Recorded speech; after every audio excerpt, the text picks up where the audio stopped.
हिमाचल प्रदेश में नई शिक्षा नीति को लेकर हो रहा मंथन। शिक्षा मंत्री ने राष्ट्रीय शिक्षा नीति संवाद कार्यशाला का किया शुभारंभ। स्कूल खोलने को लेकर बोले शिक्षा मंत्री, बच्चों के जीवन से ज्यादा कुछ महत्वपूर्ण नहीं। फोरलेन विस्थापितों के मुद्दे पर भाजपा और कांग्रेस में जुबानी जंग तेज। अजय महाजन बोले, कांग्रेस अपना लोक धर्म निभा रही, वन मंत्री अपना राज धर्म निभाए, लोगों को ना करे गुमराह। नेशनल हाईवे 5 पर पत्थरों का गिरना अब भी जारी। सामान्य रूप से वाहनों की नहीं हो रही आवाजाही। नेशनल हाईवे अथॉरिटी की मशीनरी मार्ग को दुरुस्त करने में जुटी। बेवजह सफर न करने की लोगों से की गई है अपील। और जिस घर के आंगन से ज्योति की 2 साल पहले उठी थी डोली, आज उसी आंगन से उठी अर्थी। बिलखते हुए बेहोश हुई मां, घर पहुंचा टुकड़ों में बटा कंकाल। फराबाद के नकेहेड़ में भाई दीपक ने पूरी की अंतिम संस्कार की रस्में। नमस्कार, आप देख रहे हैं एचपी 24/7। मैं हूं जनीशा। हिमाचल प्रदेश सरकार ने नई शिक्षा नीति को प्रभावी तरीके से लागू करने की तैयारी कर ली है। प्रदेश के 12 जिला में राष्ट्रीय शिक्षा नीति संवाद कार्यशाला का आयोजन इन दिनों किया जा रहा है। इसी कड़ी में शिक्षा मंत्री ने मंडी में राष्ट्रीय शिक्षा नीति संवाद कार्यशाला का शुभारंभ किया। वहीं स्कूल खोलने को लेकर शिक्षा मंत्री ने कहा कि बच्चों के जीवन से ज्यादा कुछ भी महत्वपूर्ण नहीं है। जो भी फैसला लिया जाएगा, सोच समझ कर लिया जाएगा। शिक्षा मंत्री ने मंडी में राष्ट्रीय शिक्षा नीति संवाद कार्यशाला का शुभारंभ किया। यह कार्यशाला हिमाचल प्रदेश के 12 जिलों में आयोजित की जा रही है। कार्यशाला के बारे में अधिक जानकारी देते हुए शिक्षा मंत्री गोविंद ठाकुर ने कहा कि नई राष्ट्रीय शिक्षा नीति देश में अच्छे इंसानों के निर्माण को समर्पित है। इससे भारत शिक्षा क्षेत्र में महाशक्ति बनेगा। उन्होंने कहा कि ये जरूरी है कि अच्छी शिक्षा को लेकर बच्चे सच्चे राष्ट्रभक्त बने। शिक्षा मंत्री ने कहा कि हिमाचल प्रदेश के 12 जिलों में जाकर नई राष्ट्रीय शिक्षा नीति को लागू करने के लिए कार्यशाला आयोजित की जा रही है, जिसके तहत पहली कार्यशाला कांगड़ा, दूसरी कुल्लू और आज तीसरी मंडी जिला में आयोजित की गई। 13 सितंबर को सोलन में भी कार्यशाला का आयोजन किया जाएगा। उन्होंने कहा कि कोशिश की जाएगी कि कार्यशाला को सितंबर महीने में ही किया जाए। इस कार्यशाला में पंचायती राज संस्थाओं से जुड़े लोग, अभिभावक, अध्यापक और शिक्षा जगत से जुड़े प्रतिनिधियों ने भाग लिया और इसमें जो सुझाव आएंगे उनके आधार पर एक्शन प्लान तैयार किया जाएगा। नई राष्ट्रीय शिक्षा नीति को लागू करने के लिए भारत सरकार ने भी और हिमाचल सरकार ने भी अपने कुछ समय सीमा निर्धारित की है और हिमाचल प्रदेश सरकार का जयराम ठाकुर जी के नेतृत्व में एक प्रयास ये है कि हमने जो समय सीमा जो भारत सरकार से बांधी, हम उससे पहले कुछ चीज़ों को करने वाले हैं और जिनको हमने प्रारंभ किया भी है। और अभी हमने क्लास 3री, 5वीं, 8वीं की परीक्षाएं बोर्ड के द्वारा होनी चाहिए, ये हमने निर्धारित किया है। हमने प्री प्राइमरी एजुकेशन को प्रारंभ करने का निर्णय लिया है और लगभग अभी 4,500 स्कूलों में ये हमारा काम चल पड़ा है। और हमने कहा है कि स्कूलों के खुलने के साथ साथ ये सब भी है कि हमारी ऑनलाइन एजुकेशन भी प्रारंभ रहेगी और साथ में हम यह है कि ऑफलाइन एजुकेशन भी प्रारंभ कर रहे हैं। तो ये सब का सब हमारा काम चलता जाएगा। और हिमाचल प्रदेश में हमने हर घर पाठशाला के माध्यम से बच्चों की पढ़ाई को बहुत सफलतापूर्वक तरीके से हमने इसको चलाया है। और फिर अभी हमने ये भी कहा है कि हमारा जो इंफ्रास्ट्रक्चर है वो भी हमारा बहुत अच्छा होना चाहिए और इसीलिए 430 स्कूलों में हम समग्र शिक्षा अभियान के अंतर्गत जो स्मार्ट क्लासेस को हम प्रारंभ करने वाले और अभी इस वर्ष में हमने 480 और स्कूलों के लिए मंजूरी कराई है जहां स्मार्ट क्लासेस हमारी चलेंगी। स्कूलों को खोलने को लेकर पूछे गए प्रश्न के उत्तर में शिक्षा मंत्री ने कहा कि प्रदेश सरकार के लिए बच्चों के जीवन से महत्वपूर्ण कुछ नहीं है। जो भी निर्णय लिया जाएगा, सोच समझ कर लिया जाएगा। क्योंकि हिमाचल प्रदेश के मुख्यमंत्री जयराम ठाकुर जी ने तुरंत जैसे ही कोरोना का यानी कि काल प्रारंभ हुआ है तो हमने कहा कि कैसे ऐसा किया जाए जिससे बच्चों की पढ़ाई का नुकसान अधिक ना हो। तो इसलिए हमने ऑनलाइन शिक्षा को हर घर पाठशाला के माध्यम से प्रारंभ किया। हमने टीचर पेरेंट्स की मीटिंग्स को प्रारंभ किया और हमने ई संवाद के माध्यम से लगभग 92% पेरेंट्स के साथ चर्चा की है। तो अब ये भी सुझाव है और हमारी भी कोशिश है और हम भी ये चाहते हैं कि भाई हम कम से कम 9th, 10th, 11th और 12th क्लासेस को हम प्रारंभ करें और बाकी छोटी कक्षाओं के विषय में भी अभी विचार करेंगे। और पेरेंट्स की ओर से ये सुझाव आ रहा तो ये भी अच्छा है कि देखते हैं अभी क्या, लेकिन बच्चों के जीवन से जो है वो महत्वपूर्ण है, हमको बच्चों का जीवन बचना, इसलिए अब हर बात को बड़ा सोच विचार करके हम निर्णय लेंगे। शिक्षा मंत्री गोविंद ठाकुर ने सरदार वल्लभ भाई पटेल क्लस्टर विश्वविद्यालय मंडी के अस्थायी परिसर में स्थापित कंप्यूटर प्रयोगशाला का उद्घाटन किया। इस दौरान उन्होंने जानकारी दी कि सरदार वल्लभ भाई पटेल क्लस्टर विश्वविद्यालय मंडी के स्थायी परिसर के निर्माण के लिए मंडी में 200 बीघा जमीन तलाशी जा रही है, जिसके लिए जिला प्रशासन को उपयुक्त जमीन देखने को कहा गया है।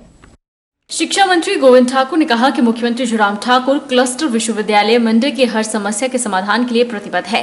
क्लस्टर विश्वविद्यालय को पूर्ण विकसित विश्वविद्यालय के तौर पर आगे बढ़ाने की दिशा में काम किया जा रहा है। शिक्षा मंत्री ने कहा कि इस विश्वविद्यालय के तहत 4 कॉलेज मंडी, बासा, सुंदरनगर और नारला लिए गए हैं। मंडी, बासा और सुंदरनगर कॉलेज में निर्माण संबंधी 90% काम पूरा कर लिया गया है। नारला को हालांकि बाद में शामिल किया गया, लेकिन यहाँ भी लगभग 50% काम किया जा चुका है। इसी महीने रूसा के तहत ग्रांट उपलब्ध होगी, जिससे काम को और गति मिलेगी। शिक्षा मंत्री ने खुशहाली से भरी शिक्षा व्यवस्था की वकालत करते हुए हैप्पी स्कूल, हैप्पी कॉलेज और हैप्पी विश्वविद्यालय बनाने पर जोर दिया। उन्होंने कहा कि शिक्षा ऐसी होनी चाहिए जो जीवन को खुशहाल बनाए। इसमें शिक्षकों की भूमिका महत्वपूर्ण है। हैप्पी कॉलेज हो, हैप्पी विश्वविद्यालय हो और आपका जीवन पूरा हैप्पीनेस से भरा हो, क्या हम ऐसा कुछ आप सबको प्रदान कर सकते हैं? और अभी प्रोफेसर सी.एच. चंदन जी ने और प्रोफेसर अनुपमा सिंह जी ने भी अपनी बात को रखा और उसमें उन्होंने कहा कि हमारा क्लस्टर विश्वविद्यालय है, इसकी जीवन यात्रा कैसी रही है। यहां पर सुविधा नाम मात्र की थी, लेकिन आपने अपने कौशल से और अपनी कार्य कुशलता से आज यहां पर बहुत कुछ कर दिया है। और आज आप सबको बधाई भी देता हूं कि आज आपने कंप्यूटर की जो ऊपर आपकी यानी लैब है उसका अभी इनोग्रेशन किया, उसके लिए मैं सभी को बधाई देता हूं। विस्थापितों के मुद्दों को लेकर भाजपा और कांग्रेस में जुबानी जंग भी तेज होती जा रही है। पूर्व विधायक अजय महाजन ने कहा कि वह इस मसले पर राजनीति नहीं कर रहे, बल्कि लोगों का साथ दे रहे हैं। इसके अतिरिक्त उन्होंने कहा कि कांग्रेस ने क्या करना है और क्या बोलना है, इसके लिए वन मंत्री की इजाजत नहीं चाहिए। 4 लेन विस्थापितों के मुद्दे पर भाजपा और कांग्रेस में तू मैं शुरू हो चुकी है। पूर्व विधायक अजय महाजन ने कहा कि 4 लेन प्रभावित लोग अब पिछले 3 वर्षों से वन मंत्री के पास जा रहे हैं, लेकिन उनकी समस्याओं का समाधान नहीं होता। उन्होंने कहा कि विपक्ष में होने के नाते कांग्रेस अपना लोक धर्म निभा रही है, लिहाजा वन मंत्री अपना राजधर्म निभाए। उन्होंने कहा कि मंत्री ये आरोप लगा रहे हैं कि कांग्रेस के कार्यकाल में काम शुरू हुआ, लेकिन 3A की पहली नोटिफिकेशन 9 मार्च 2018 को हुई थी और विधायक राकेश पठानिया थे। उन्होंने कहा कि 4 लेन की जो भी प्रक्रिया हुई है वो भाजपा सरकार के कार्यकाल में हुई है और वन मंत्री अब इस मसले पर जनता को गुमराह कर रहे हैं। ये इनकी पुरानी आदत है कि हर चीज पे झूठ बोलना। हम कांग्रेस वाले जो हैं ये 4 लेन के मसले के ऊपर राजनीति नहीं कर रहे, लोगों की आवाज उठा रहे हैं।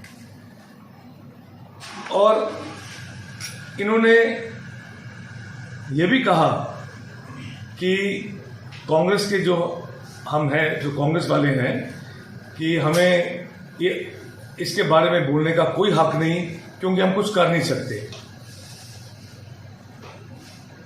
अरे भाई, हमने आपसे नसीहत लेनी है, हमने क्या बोलना है? आप कोई डिक्टेटर हो कि हमें बताओगे हम क्या बोलेंगे? हम लोगों की, अगर हम विपक्ष में बैठे हुए हैं, हमने लोगों की आवाज उठानी ही है। और ये तकरीबन 3 साल हो गया हमें उनकी आवाज उठाते। और जहां तक आप हो, सत्ता में बैठे हुए हो, तो आप जब आपको मालूम है कि सारी समस्याएं इनकी क्या है, तो आपको वो इनका हल निकालना चाहिए था। हमने तो अपना लोक धर्म निभाया, पर आपने अपना राजधर्म नहीं निभाया। शिमला जिला के ज्यूरी के समीप नेशनल हाईवे 5 पर पत्थरों का गिरना अब भी जारी है, जिस वजह से सामान्य रूप से वाहनों की आवाजाही नहीं हो पा रही है। हालांकि नेशनल हाईवे अथॉरिटी की मशीनरी मार्ग को दुरुस्त करने में जुटी है, लेकिन बीच बीच में हालात को देखते हुए वाहनों की आवाजाही की जा रही है। नेशनल हाईवे अथॉरिटी ने लोगों से अपील की है कि वे बेवजह सफर न करें। हिमाचल प्रदेश के शिमला जिला के रामपुर उपमंडल के तहत ज्यूरी के समीप 6 सितंबर को नेशनल हाईवे पूर्ण रूप से अवरुद्ध हो गया था। हालांकि 2 दिन युद्ध स्तर पर कार्य चलने के बाद यातायात बहाल हुआ, लेकिन ऊपर से पत्थरों का गिरना अब भी जारी है। नेशनल हाईवे अथॉरिटी की ओर से जोखिम के बीच मार्ग को बहाल करने का कार्य जारी है। मार्ग से मलबा और पत्थर हटाते ही बीच बीच में वाहनों की आवाजाही की जा रही है, लेकिन एनएच को 24 घंटे यातायात के लिए इस हालात में खुला रखना अभी मुश्किल है। नेशनल हाईवे अथॉरिटी ने लोगों से अपील की है कि बेवजह लोग सफर न करें, क्योंकि नेशनल हाईवे पर लगातार बारिश से पहाड़ियों से पत्थरों के गिरने का खतरा बना हुआ है। पर्सनल ये अपील है, पर्सनल मैं प्राधिकरण राष्ट्रीय मार्ग से हूँ। मैं सोच रहा हूँ कि मेरी बेवजह लोग सफर ना करें, क्योंकि यहाँ पर पत्थर ऊपर से गिर रहे हैं। 40 मीटर हाइट लगभग इसकी है, 100 मीटर लेंथ है, पत्थर कहीं से भी गिर रहे हैं। गाड़ियों को हम नहीं रोकना चाहते, हम चाहते हैं कि गाड़ियाँ चलती रहें, लेकिन बेवजह लोग भी तो आ रहे हैं। उनको भी मैं ये पर्सनली बोल रहा हूँ कि वो यहाँ ना आए, ना बेवजह सफ़र ना करें। ये मेरी अपील है राष्ट्रीय मार्ग के प्राधिकरण होने के नाते। मैं यही अपील करूँगा। कल का प्रोग्राम हमारा ये, वैसे हम रोड को चौड़ा करने की कोशिश कर रहे हैं जितना ये हो सकता है। गाड़ियाँ भी हम कुछ इंटरवल्स के बाद छोड़ रहे हैं, लेकिन जो ऊपर से हमारे स्किल्ड लेबर भी अगर हम ऊपर भेजते हैं, भेज नहीं पाएंगे हम उनको, क्योंकि ऊपर से लूज पत्थर जो हैं वो गिरते जाएंगे और उनको भी खतरा लगातार बनता जाएगा। इसीलिए मैं जनता से भी अपील करता हूँ कि बेवजह वो सफर ना करें। एनएसयूआई जिला कांगड़ा की धर्मशाला इकाई के द्वारा डीसी कांगड़ा के माध्यम से शिक्षा मंत्री गोविंद ठाकुर को ज्ञापन भेजा गया। छात्रों का कहना है कि वह पिछले 5 सालों से रूसा सिस्टम के तहत पेपर देते आ रहे हैं, लेकिन उनका रिजल्ट बार बार फेल दिखाया जाता है। उनके लिए ना तो रिवॉल्यूशन का कोई ऑप्शन रखा गया है और ना ही सब्जेक्ट डिलीट करने का कोई ऑप्शन है, साथ ही ना ही असेसमेंट का पोर्टल उनके लिए खोला जाता है। छात्रों का कहना है कि या तो उनके लिए रिवॉल्यूशन का कोई भी प्रावधान किया जाए या फिर उन्हें पास किया जाए। सर, हमारा 2016 का बैच है और हमें 5 साल हो गए हैं और हमारी डीएमसी नहीं आई हुई है। सर, हमें मतलब 5 साल हो गए लगातार पेपर देते हुए, और हम बीए और एमबी और इसका बीएड का इंट्रांस भरते हैं। 2019 में हम पास आउट हो गए हैं, अब हम 2021 लग पड़ा, अभी तक भी हमारी डीएमसी है जो क्लियर नहीं है। हमने रिवैल्यूएशन भी भरी, हमारा मतलब इन्होंने हमारे लिए रिवैल्यूएशन का ऑप्शन भी जो है नहीं रखा हुआ है, और इन्होंने असेसमेंट का पोर्टल जो है वो भी बंद करके रखा हुआ है।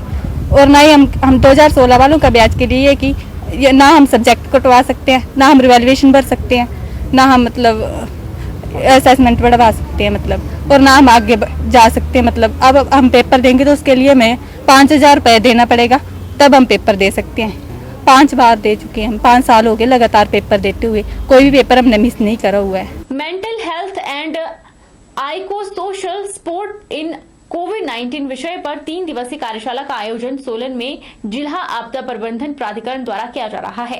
इस कार्यशाला का मुख्य उद्देश्य लोगों को मानसिक तनाव से दूर रखना है।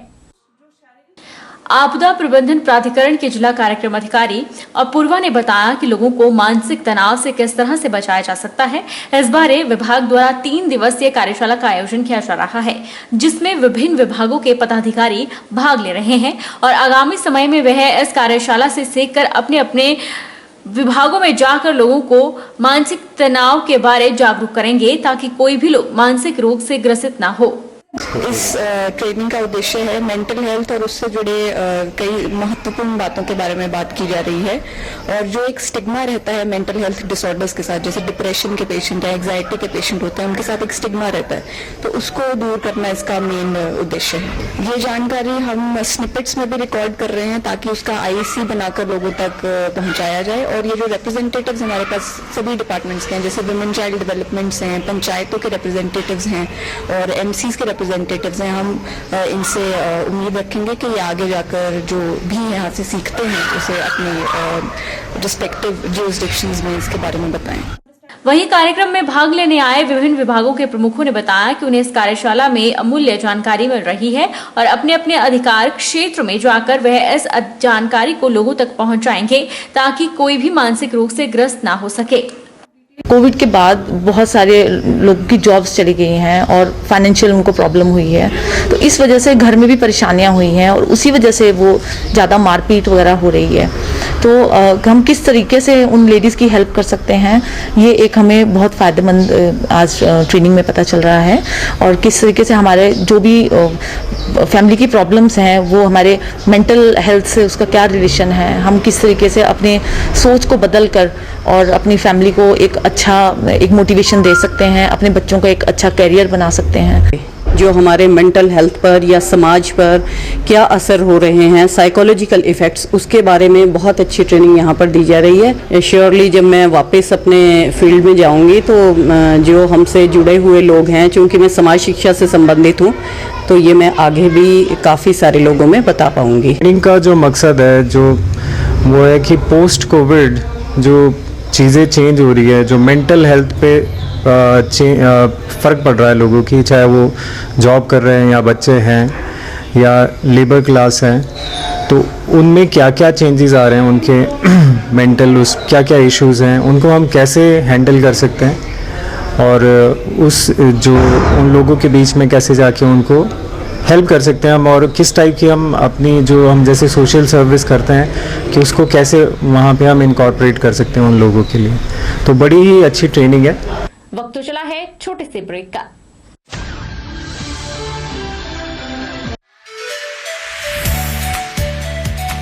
Abhilashi Group of Institution, where you can get admission in 2021 and 22 for BTech in Civil, Mechanical, Electrical and Computer Science Engineering, Diploma in Civil, Mechanical, Electrical Engineering, B Pharmacy, BSc Nursing, PB BSc Nursing, A&M, GNM, B.Ed, DLED, MSc in Physics, Chemistry, Botany. For detailed inquiry, please contact Abhilashi Group of Institution, near Chowk, Tehsil Bal, District Mandi, Himachal Pradesh.